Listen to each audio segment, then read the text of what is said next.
ಎಲ್ಲರಿಗೂ ನಮಸ್ಕಾರ. ಮತ್ತೊಮ್ಮೆ ನಮ್ಮ ಚಾನಲ್ಗೆ ಎಲ್ಲರಿಗೂ ಸುಸ್ವಾಗತ. ಯಾವಾಗಲೂ ಮ್ಯಾಥ್ಸ್ ಟೆಕ್ಸ್ಟ್ ಬುಕ್ ಇಟ್ಕೊಂಡು ಚಾಕ್ ಪೀಸ್ ಇಟ್ಕೊಂಡು ಬರ್ತಾ ಇದ್ದವರು ಇವತ್ತು ಯಾಕೆ ಸುಮ್ಮನೆ ಕೂತಿದಾರಲ್ಲ ಅಂತ ಯೋಚನೆ ಮಾಡ್ತಿದ್ರಾ? ಸುಮ್ಮನೆ ಅಲ್ಲ, ಇವತ್ತು ನಾನು ಒಂದು ಕವನ ಸಂಕಲನದ ಬಗ್ಗೆ ಮಾತಾಡ್ತಾ ಇದ್ದೀನಿ. ಯಾವುದಿದು? ಮಧ್ಯೆ ಹಾಗೆ ಉಳಿದಿದ್ದೇವೆ. ಇದನ್ನು ಬರೆದವರು ಎರಿಸ್ವಾಮಿ ಸರ್ ಅಂತ. ಇವರು ನಮ್ಮ ಶಾಲೆಯಲ್ಲಿ ಸಹಶಿಕ್ಷಕರಾಗಿ ವೃತ್ತಿಯನ್ನು ನಿರ್ವಹಿಸುತ್ತಿದ್ದಾರೆ. ಪ್ರೇರಣೆ ಮತ್ತು ಮಧ್ಯೆ ಹಾಗೆ ಉಳಿದಿದ್ದೇವೆ ಅನ್ನುವಂಥ ಕವನ ಸಂಕಲನವನ್ನು ಅವರು ಬರೆದಿರೋದು. ಇನ್ನು ಹಲವಾರು ಕವನ ಸಂಕಲನಗಳನ್ನು ಬರಿತಾನೂ ಇದ್ದಾರೆ, ಹಾಗೆ ಕೆಲವೊಂದು ಲೇಖನಗಳನ್ನು ಕೂಡ ಅವರು ಬರಿತಾ ಇದ್ದಾರೆ. ಈ ಬುಕ್ಕಿನ ಮಹತ್ವ ಏನಪ್ಪ ಅಂತಂದರೆ, ಮಧ್ಯೆ ಹಾಗೆ ಉಳಿದಿದ್ದೇವೆ. ಮಧ್ಯೆ ಹಾಗೆ ಉಳಿದಿದ್ದೇವೆ ಅನ್ನೋದರ ಅರ್ಥ ಏನಪ್ಪ ಅಂತಂದರೆ, ನಾವು ಕನ್ನಡಿಗರು ಕನ್ನಡವನ್ನು ಹಾಗೇ ಮಧ್ಯದಲ್ಲಿ ಬಿಟ್ಟು ಅದನ್ನು ಪೂರ್ತಿಯಾಗಿ ತಿಳಿಯದೆ ಅರಿಯದೆ ನಾವೇನು ಮಾಡ್ತಾ ಇದ್ದೀವಿ, ಬೇರೆ ಭಾಷೆಗಳಿಗೆ ಅವಲಂಬಿತರಾಗ್ತಾ ಇದ್ದೀವಿ. ಅದು ಅಲ್ಲದೆ ಬೇರೆ ಭಾಷೆಗಳ ಪ್ರಭಾವದಿಂದನೋ ಅಥವಾ ನಮ್ಮ ಜನಕ್ಕೆ ಬೇರೆ ಭಾಷೆಯ ಒಲವು ಜಾಸ್ತಿ ಅಂತಾನೋ ಗೊತ್ತಿಲ್ಲ, ಆದರೆ ನಮ್ಮ ಭಾಷೆಯನ್ನು ನಾವೇ ಸರಿಯಾಗಿ ಬಳಸ್ತಾ ಇಲ್ಲ. ನಮ್ಮ ಭಾಷೆ ಇರುವಂತಹ ಶ್ರೀಮಂತಿಕೆ ಬೇರೆ ಯಾವ ಭಾಷೆಗೂ ಇಲ್ಲ. ನಾವು ಹುಡುಕ್ತಾ ಹೋದರೆ ನಮ್ಮ ಭಾಷೆಯ ಇತಿಹಾಸ ತುಂಬ ದೊಡ್ಡದಿದೆ. ಈ ಪುಸ್ತಕವನ್ನು ನಾನು ಓದಲಿಕ್ಕೆ ಯಾಕಪ್ಪ ಹೇಳಿದೆ ಅಂತಂದರೆ, ಇಲ್ಲಿ ಬರೆದಿರುವಂತಹ ಪ್ರತಿ ಪುಟದಲ್ಲೂ ಕೂಡ ಹಲವಾರು ವೈಶಿಷ್ಟ್ಯಗಳನ್ನು ನಾವು ಕಾಣ್ಬೋದಾಗಿದೆ.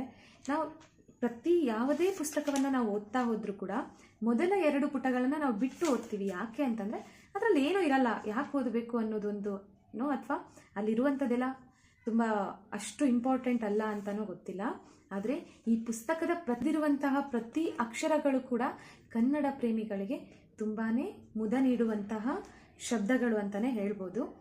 ಅದಕ್ಕಾಗಿ ನಾನು ಪ್ರತಿದಿನವೂ ಈ ಕವನ ಸಂಕಲನದಿಂದ ಕವನಗಳನ್ನು ವಾಚನ ಮಾಡ್ತೀನಿ. ಮೊದಲ ಪುಟದಲ್ಲಿ ಬರೆದಿದ್ದಾರೆ ಅರ್ಪಣೆ ಅಂತ.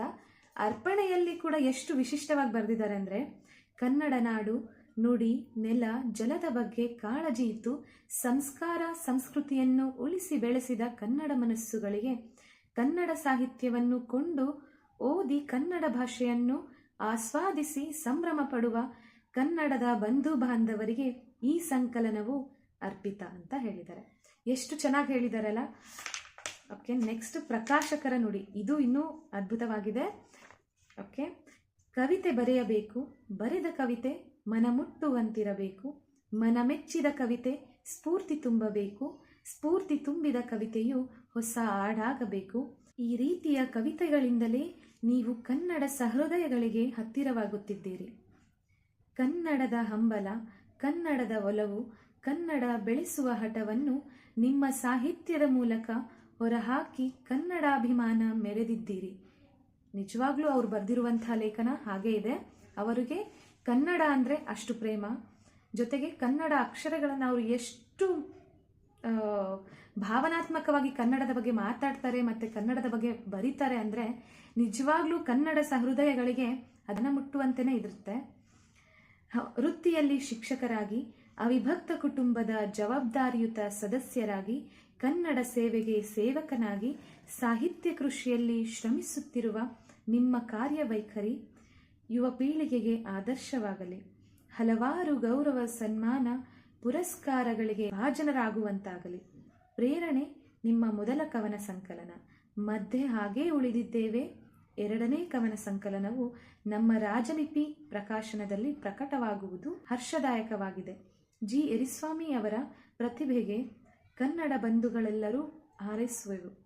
ನಿಜವಾಗ್ಲೂ ತುಂಬ ಖುಷಿಯಾಗುತ್ತೆ. ಕನ್ನಡ ಮನಸ್ಸುಗಳಿಗೆ ಇದು ಮುದ ಕೊಡುವಂತಹ ಕವನ ಸಂಕಲನ ಅಂತ ಹೇಳ್ಬೋದು.